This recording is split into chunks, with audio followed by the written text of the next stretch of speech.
So today our topic is dipole antenna and the field associated with the dipole antenna.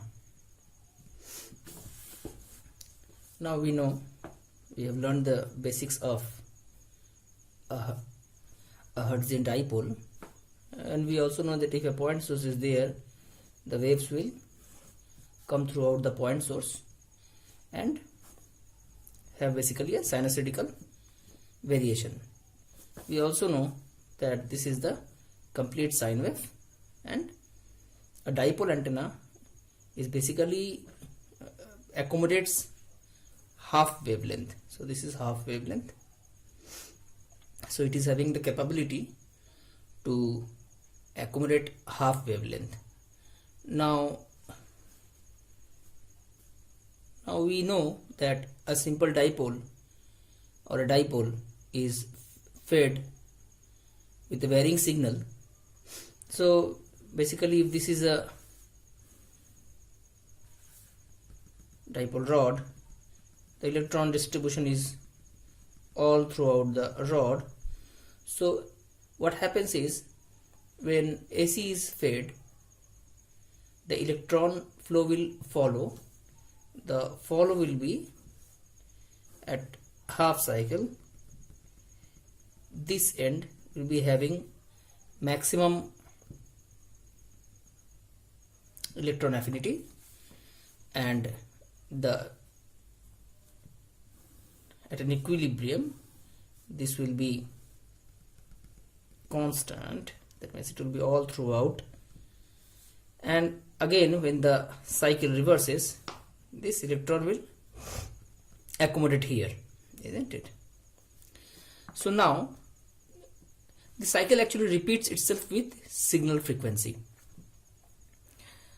Now what happens is, this electron flow, when this electron flows, it creates a fluctuating magnetic field. Okay, so the order of the field will be, if I can show you, will be like this. So whenever, so it will be maximum over here, it will be maximum over here. So as when it goes to the edges, the field will reduce, and when it is uniform, the magnetic field is maximum. Now this is the direction of the field or the magnetic field. Now what happens is, as the electron flow reverses, when the cycle reverses, what happens is that the same magnetic field in the next cycle, that means in the next half cycle, the magnetic will be there like this only. But what happens is that now this time it reverses its direction.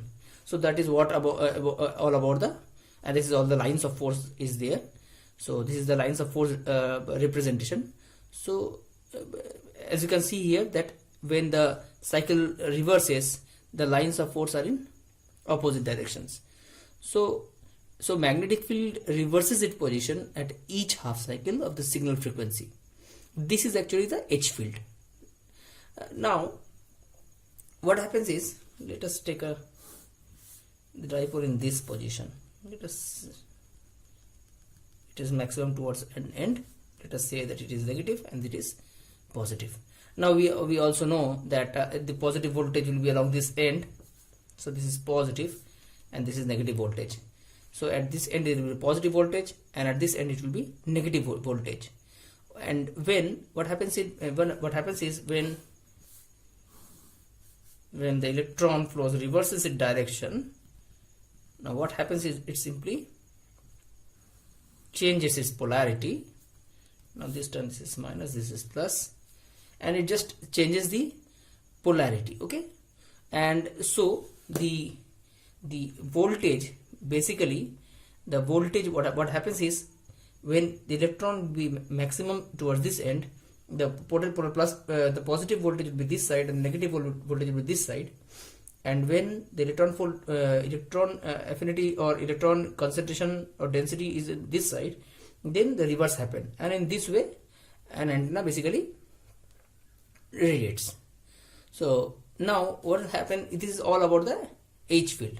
Now let us talk about the E field. Okay, so what happens is, going with the same kind of explanation, this is the H field, so this is what is all about the magnetic field. Now similarly, when the electron density is maximum over here, let us say this is minus and this is plus, so these are basically the E field. These are basically the E field, and this is the direction of the E field. So and again, if electron density is maximum over here, so this is how it goes. These are the, okay, it's overlapping, but anyhow you can understand, it just changes the direction. Okay, it just changes it direction. So what happens, this is actually the E field, this is actually the E field only because of the electron. So the field will basically, so what happens is that according to the energy density, the field will maximum or minimum. So that is how is E field propagates. So the E field and the H field actually constitutes the antenna main field, and as you can see, the E field and the H field are 90 degree out of phase, and this radiating field goes out of the antenna, and E is perpendicular to H. E and H are out of phase, obviously after each half cycle, and this whole E and H field, it was also the perfect solution to Maxwell's, we discussed in EC 401.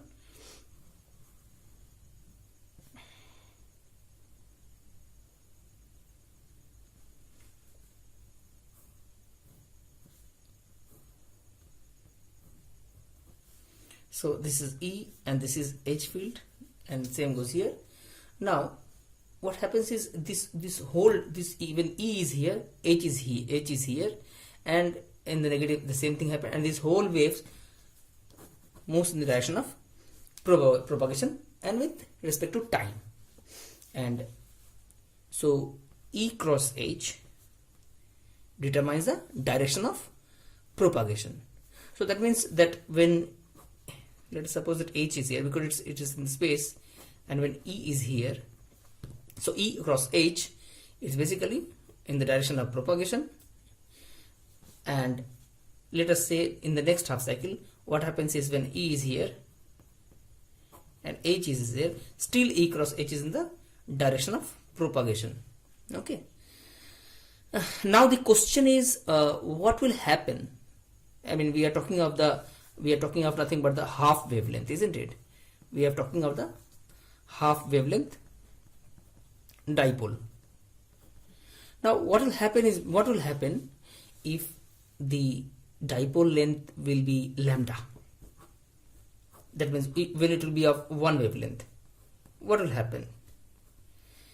See, what will happen is, we know in a basic dipole that if this is half wavelength, and we know this is sine wave, so and across the end it will be maximum. So let us suppose that this is the maximum point. So from when this is half wavelength, so from this maximum to this one, so okay, so this half will be here. So let us say this is plus and this is minus, and in the next half cycle the reverse will happen. So let us suppose that this is like this. Okay, the field, the voltage, okay, so this is minus and this is plus. So what will happen is, this current which constitutes this voltage, the current, equal and opposite currents are actually here and same here. Okay, so that means this in this particular cycle the current will nullify each other. Okay, and same with here. So basically no radiation will be there. So this is how the dipole working principle is there with respect to the field. In the next lecture we will study about the monopole characteristics.